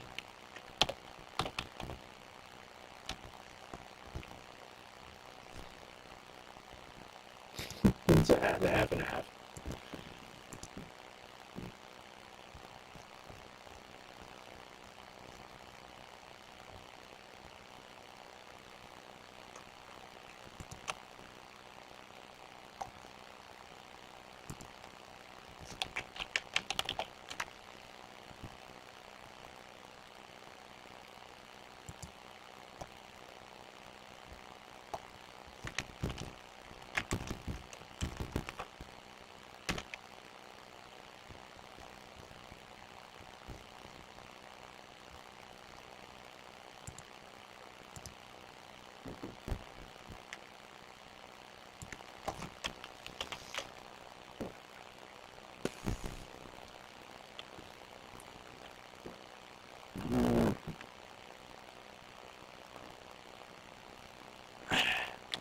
He goes apart on camera.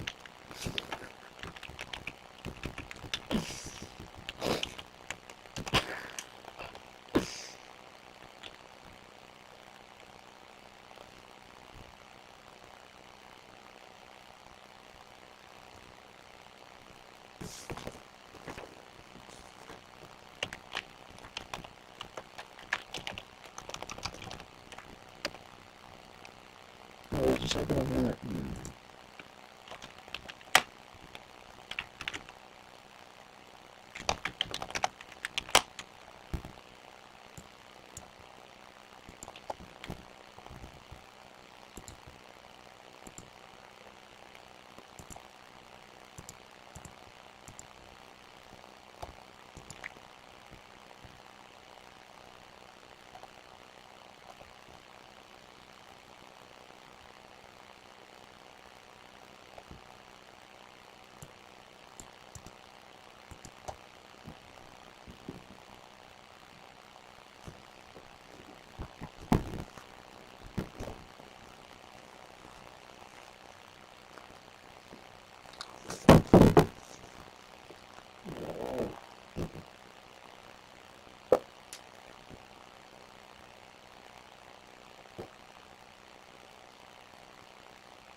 Saved it. I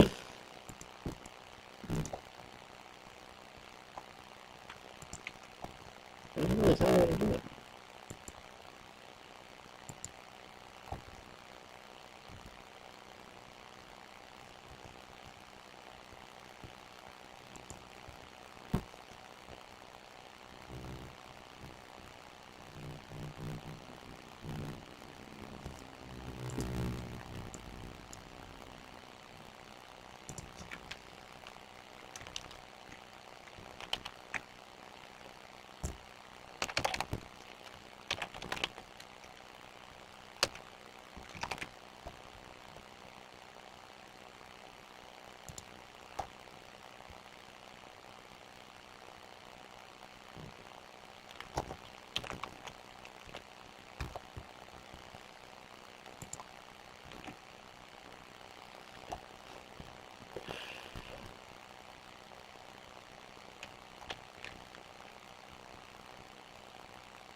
Does that work?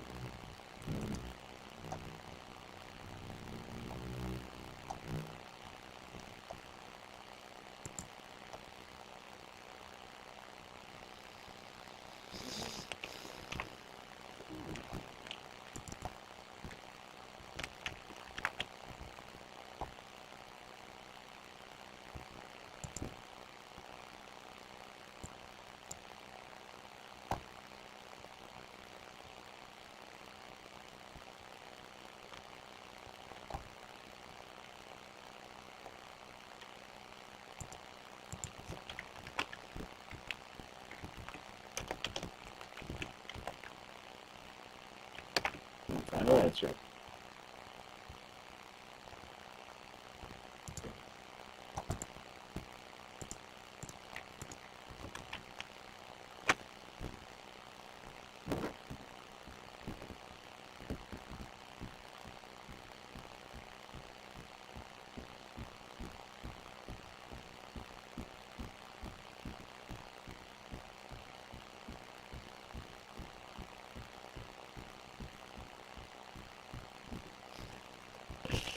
Okay.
I don't remember where it is.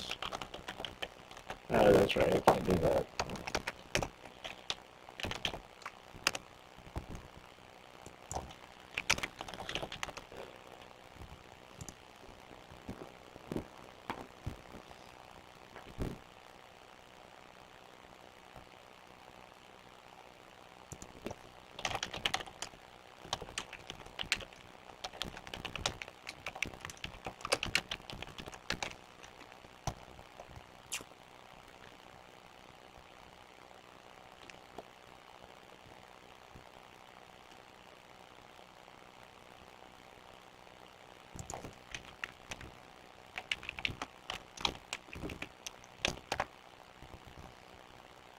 What the fuck?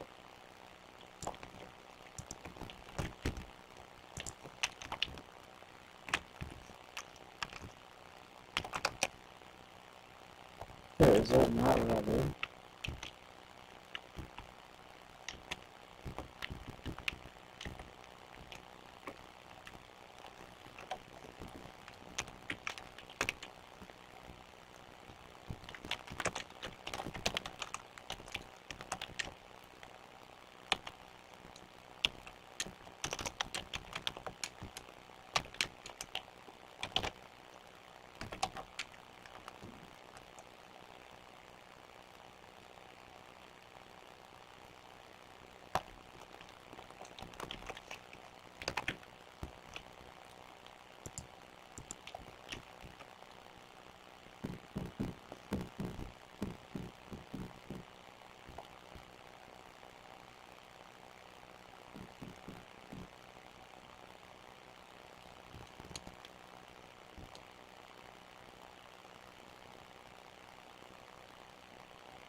What the hell?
What do you mean?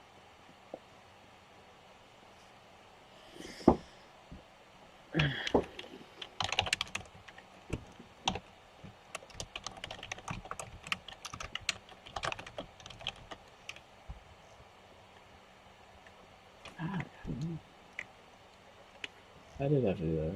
Yeah.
Ah.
Alright.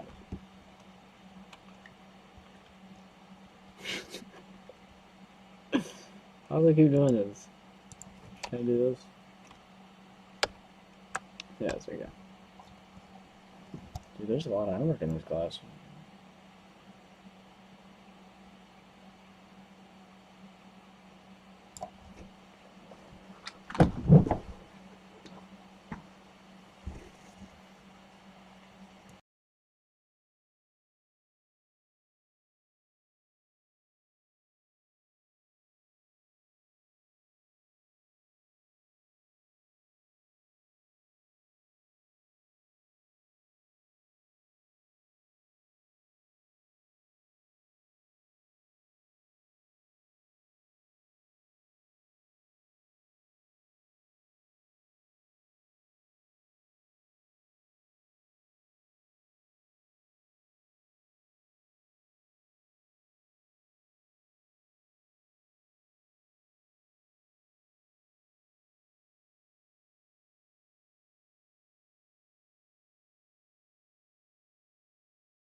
medical.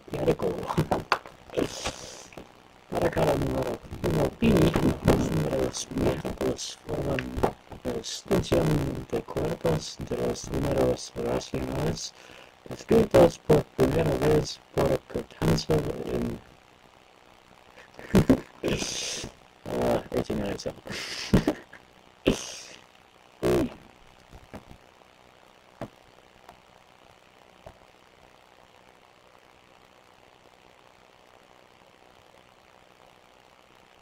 Desarrollo de análisis.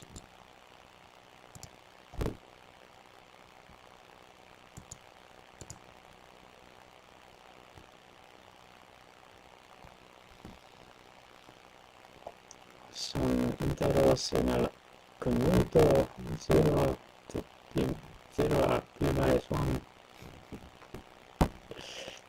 menos.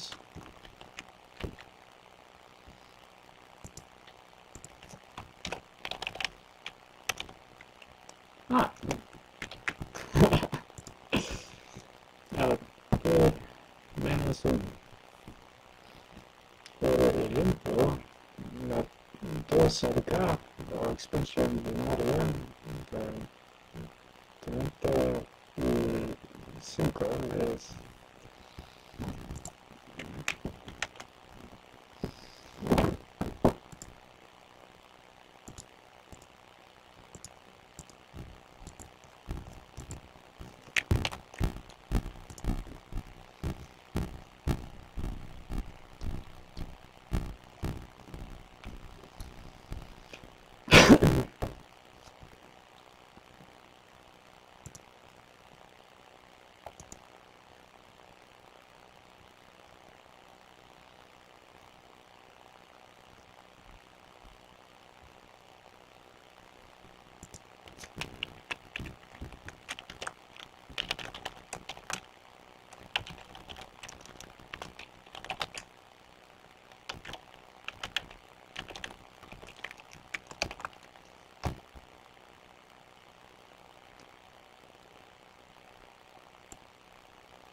Yeah, that's what I'm trying to do.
That's what I'm trying to do.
Man, not good.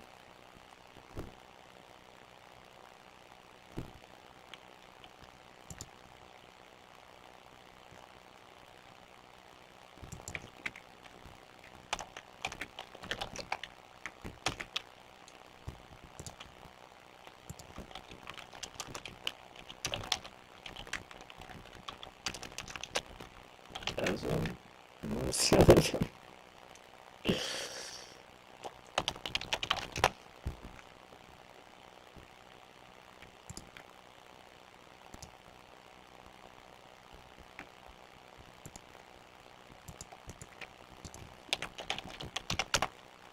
yeah, it's just how that way.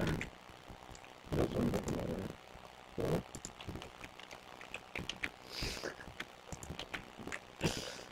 Alright.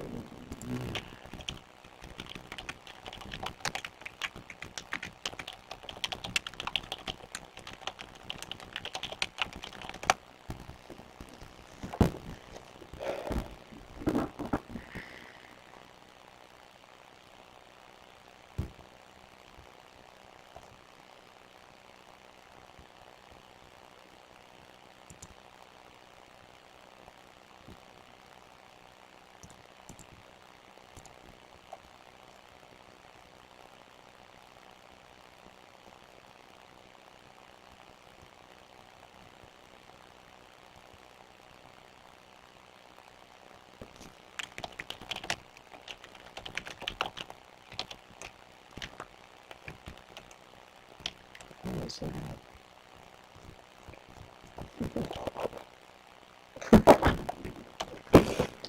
Oh shit.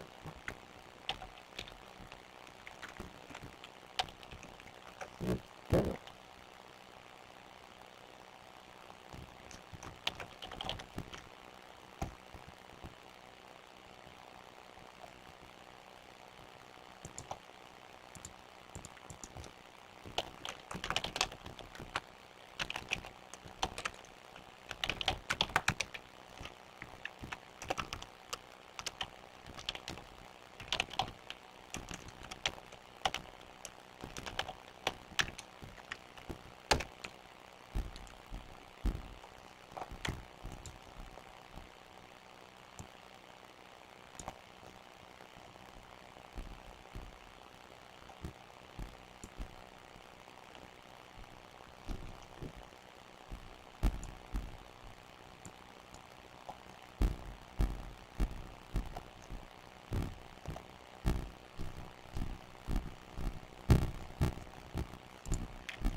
Dude. It's glitching out.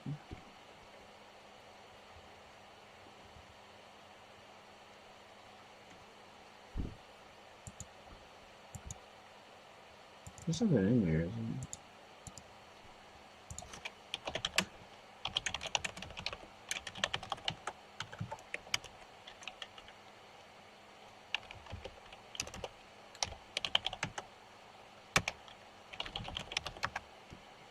Whoops. No, there is. No, there's not. Where is it?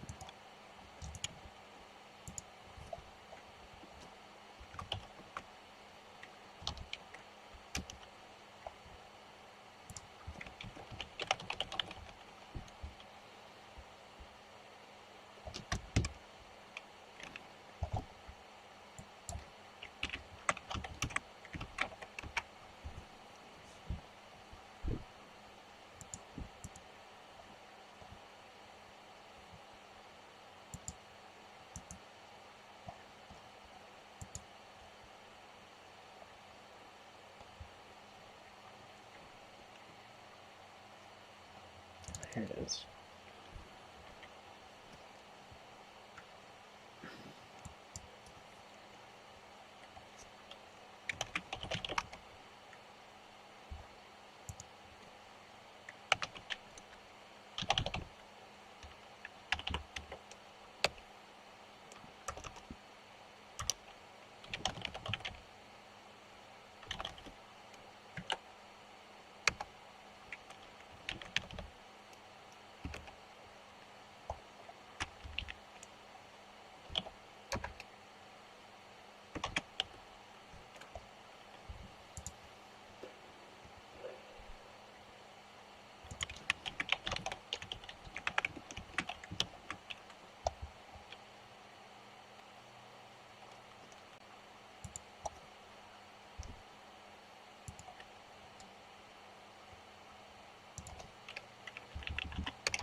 Dude, like what?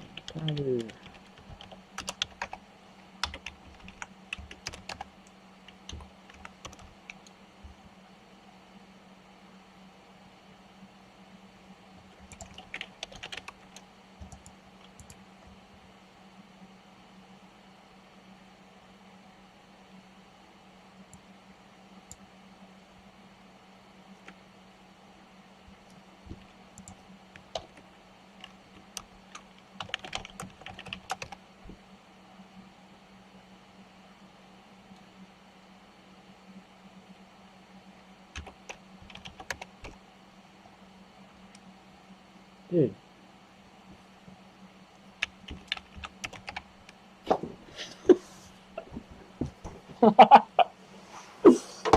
What's wrong with you?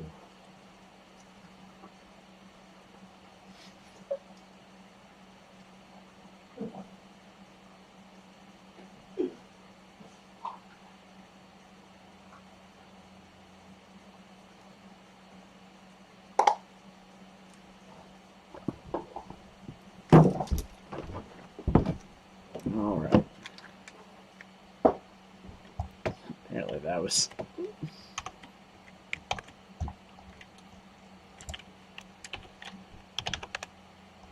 Dude, that's weird.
What the hell?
Oh.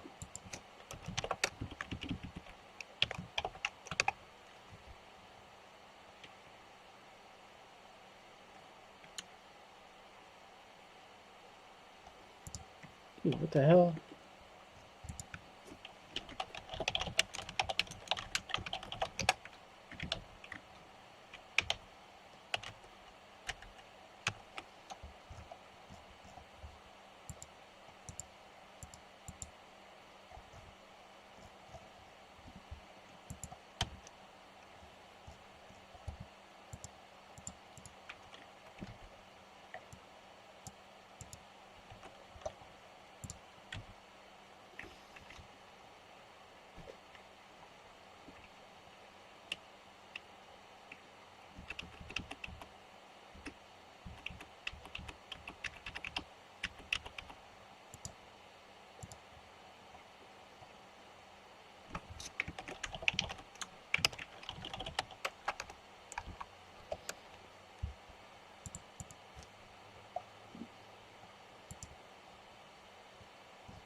alien technology.